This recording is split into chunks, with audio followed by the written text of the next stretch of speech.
O Senhor esteja convosco. Proclamação do Evangelho de Jesus Cristo segundo João.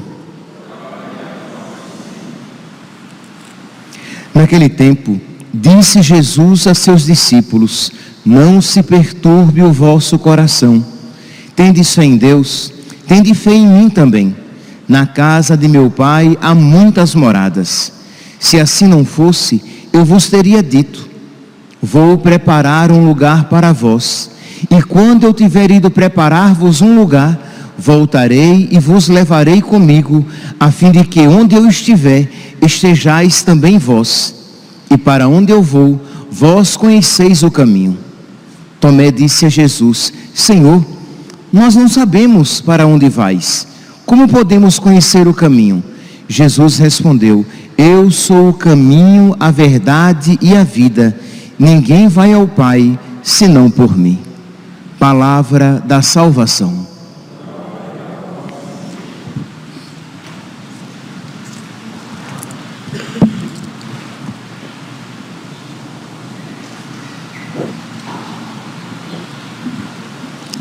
Não se perturbe o vosso coração.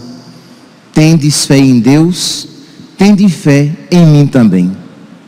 Meus irmãos, esta palavra de nosso Senhor aos apóstolos, para que nós a compreendamos em profundidade, é importante que nós a leiamos no contexto, que nós a escutemos tendo em mente o contexto em que ela foi dita. Nós estamos aqui no capítulo 14 de São João, e Jesus, ele vai pouco a pouco aprofundando, revelando mais profundamente aquilo que caberá a ele e aquilo que consequentemente caberá a nós, já que nós ouvimos ontem, o servo não é maior do que o Senhor, do que o mestre. Então, se ele, sendo mestre e Senhor, estava fazendo aquilo, ele assim o fazia, lavando os pés, mas isso se aplica a tantos outros exemplos de nosso Senhor, quando ele disse, por exemplo: se fazem isso ao galho verde, o que não farão com o galho seco? Então eu vos dei o exemplo a seguir. Jesus então vai dando a conhecer cada vez mais aquilo que caberá a ele, aquilo que caberá a nós. E mostrando também, os discípulos, os apóstolos, vão vendo a postura de Israel em relação a Jesus. Se nós pegarmos aqui, nós estamos em João capítulo 14, mas no finalzinho do capítulo 12, diz assim que, embora tivesse feito tantos milagres na presença deles, dos chefes dos judeus, embora Jesus tivesse realizado tantos milagres, eles não acreditaram nele. E aí diz assim: assim se cumpria o oráculo do profeta Isaías: Senhor, quem acreditou em nossa pregação? Isto é, aos olhos humanos, um aparente fracasso, isto é, os chefes dos judeus não estavam acreditando. Aqueles a quem Deus tinha confiado o seu povo, não reconheceram em Jesus o Messias esperado, o Filho de Deus. Então diz que, não obstante tantos milagres, eles não acreditaram. E os poucos que tinham acreditado, eu li aqui o versículo 37, João capítulo 12, versículo 37, que os chefes não acreditaram.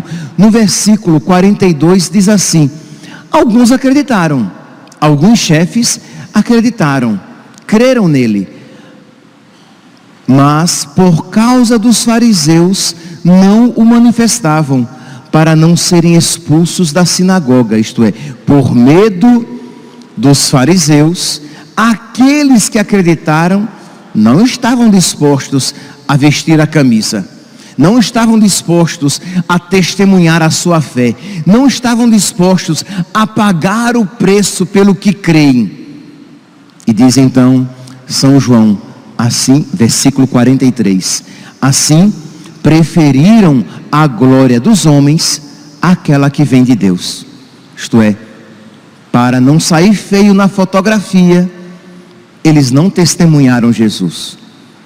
Para não arcar com as consequências da sua fé, eles não estavam dispostos a manifestar publicamente a sua fé em Jesus. Então, esse aqui é apenas um primeiro passo. Os apóstolos estavam vendo que ninguém de peso estava dando crédito a Jesus. E Jesus então começa a falar que ele vai partir, que ele vai para um lugar que ninguém sabe, que ninguém conhece. Jesus começa a falar que um de vós vai me trair, que um de vós me levantará o calcanhar. E Jesus fala explicitamente, um de vós vai me trair. Jesus falava de Judas, que saberá particularmente, que São João saberá particularmente, quando Pedro vai dizer, pergunta para ele quem é. Mas imagine aqui o impacto emocional e o impacto na fé, quando Jesus diz, um de vós vai me trair. Os chefes dos judeus não acreditaram. Os que acreditavam, acreditavam às escondidas. Dentre os apóstolos, um trairia e Pedro o negaria. Porque a negação de Pedro é dita às claras. Vocês podem ver lá em João, capítulo 13, quando Jesus diz que vai para um lugar e que ninguém sabe. Então, Simão Pedro pergunta, Senhor, para onde vais? Jesus respondeu-lhe, para onde eu vou, não podes me seguir agora, mas seguir-me-ás mais tarde. Pedro tomou a palavra e disse, Senhor, por que não podemos seguir-te agora? Darei a minha vida por ti. E Jesus diz, darás a tua vida por mim? Antes que o galo cante, tu me negarás 3 vezes. Então, imagine aqui, meus santos, um impacto nos fiéis. Os chefes dos judeus, os fariseus, os saduceus, não estavam acreditando. Muito pelo contrário, tinham não apenas uma ojeriza, não apenas uma repulsa, tinham raiva, queriam matá-lo. Os que acreditaram, não é comigo, não vão se comprometer. Dentre os discípulos, um vai traí-lo e Pedro vai negá-lo. Nesse contexto, então, nós ouvimos esta palavra, não se perturbe o vosso coração. Credes em Deus? Crede em mim também. Eu já estou dizendo que um vai me trair, para que quando acontecer, vocês não percam a fé. Foi o evangelho de ontem, lembram? Já estou dizendo, um vai me trair, para que quando acontecer, vocês saibam que eu já avisei. Eu já estou dizendo que Pedro vai me negar, para que vocês creiam em mim. Por isso, não se perturbe o vosso coração. Credes em Deus? Vocês têm fé em Deus? Pois bem, tenham fé em mim também. É o que Jesus aqui está dizendo. Meus irmãos, vamos aqui fazer uma aplicação para a nossa vida. Jesus também diz a nós, não se perturbe o vosso coração. Tendes fé em Deus? Tende fé em mim também. Isto é, meus santos, não permitir que o nosso coração se perturbe, não é dizer que ele não se agite. Ele se agitará. Nós somos humanos, a nossa fragilidade humana se agita diante das contrariedades da vida, mas não perder a fé, não se desesperar quando as contrariedades baterem na porta da nossa existência. Quando a doença se fizer presente, não se perturbe, né? Não perca a fé, não se desespere, não se perturbe o vosso coração, seja a doença na sua vida, seja a doença na vida dos seus entes queridos, quando a morte bater na sua porta, quando as dificuldades financeiras se fizerem presentes, quando os problemas afetivos, quando você for traído, quando você se sentir só, abandonado, abandonada, não se perturbe o vosso coração. Vamos aqui usar uma imagem que seja mais abrangente. Quando o mar da sua vida se agitar, não se perturbe o vosso coração. Meus irmãos, por que o nosso coração não deve se perturbar? E isso é tão providencial que hoje, que essa sexta-feira seja a primeira sexta-feira do mês, dia em que nós nos recordamos do amor de Deus. O nosso coração não deve se desesperar, nós não devemos perder a fé, porque Deus nos ama.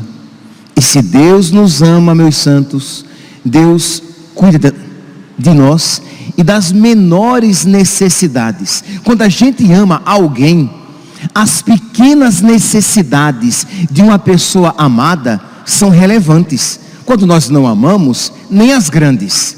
Quando nós não amamos uma pessoa, nada que diz respeito a ela nos incomoda, nos toca.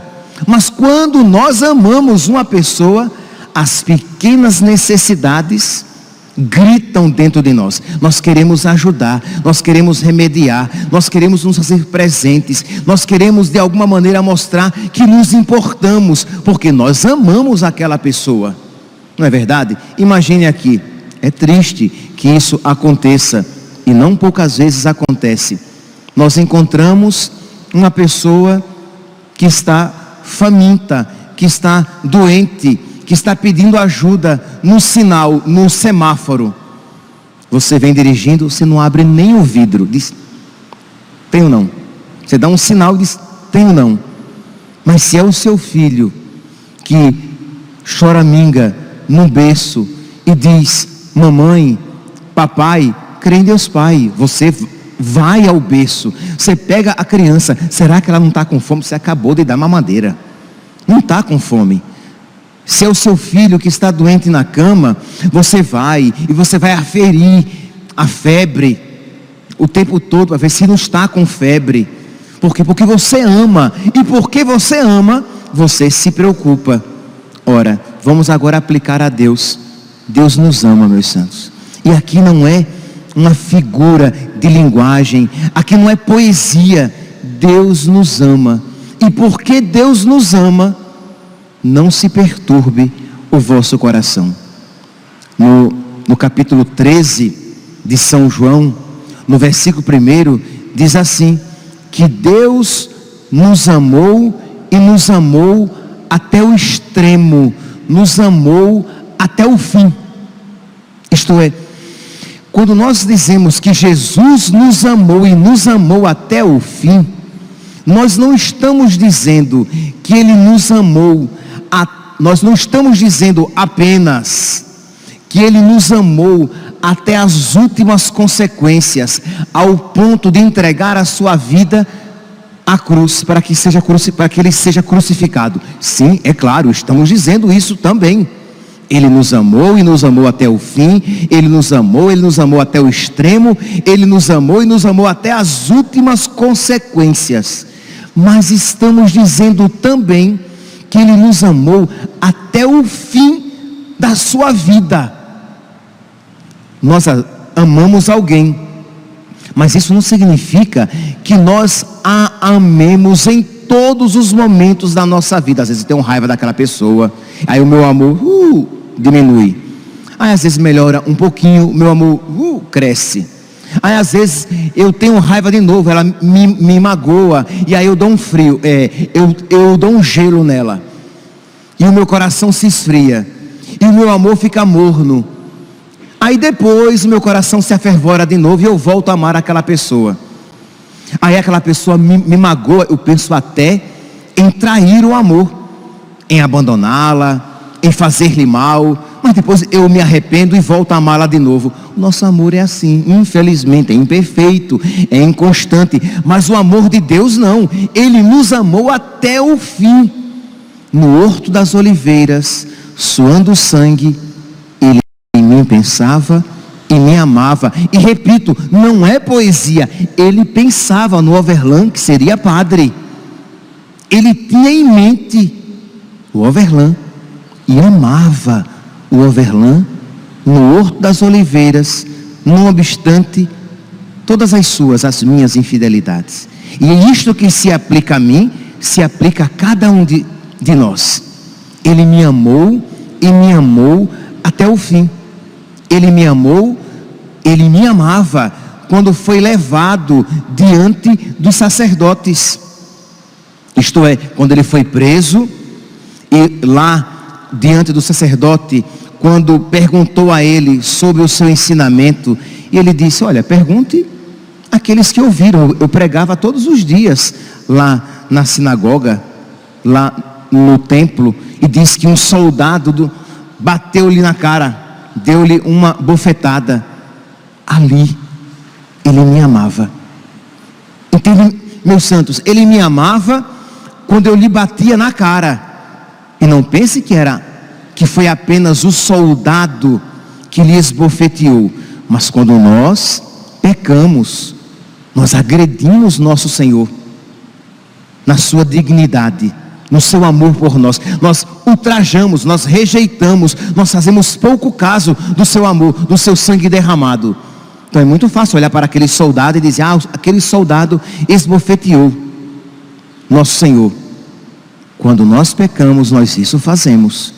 Mas ali Ele me amava. Ele não deixou de me amar quando nele eu batia. Meus santos, eu não sei se você se espanta. Nós precisamos nos espantar com o amor de Deus, para que nós possamos nos maravilhar com o seu amor. Senão nós o teremos de uma maneira tão cotidiana e banal, que acharemos a coisa mais normal do mundo. Deus nos amar e nos amar até o fim, em todos os momentos da sua vida.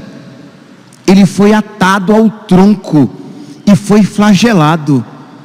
E quando o seu sangue vertia no tronco e pedaços da sua carne eram arrancados pelo chicote, Ele me amava. Não é ali, quando doeu, Ele esqueceu de me amar. Ele se centrou na sua dor. Isso acontece conosco, né? Quando nós estamos sofrendo, nós nos centramos de tal maneira no nosso sofrimento, que nós tudo enxergamos por meio do nosso sofrimento. Nosso Senhor, mesmo sofrendo, ou melhor, Ele sofria por nós e nos amava. E vamos aplicar para cada um, para que nós não nos esqueçamos que Ele tinha o nome de cada um, que Ele tinha cada um na sua mente, no seu coração. Repito aquilo que de vez em quando eu digo: se eu soubesse o nome de cada um, eu diria: Ele pensava em você. Ali, apanhando, sendo flagelado, Ele me amava, porque Ele me amou até o fim. Depois Ele ainda foi insultado, quando batiam-lhe na cabeça com a cana, quando o coroaram de espinhos, quando lhe colocaram um manto, quando lhe colocaram a cruz sobre os ombros para que Ele a carregasse. Ele me amava, porque Ele me amou até o fim. Compreende agora porque não se perturbe o vosso coração? Porque Ele me amou desse jeito. E quem me ama assim, não vai me abandonar. E este que por mim tudo isso sofria, é Deus.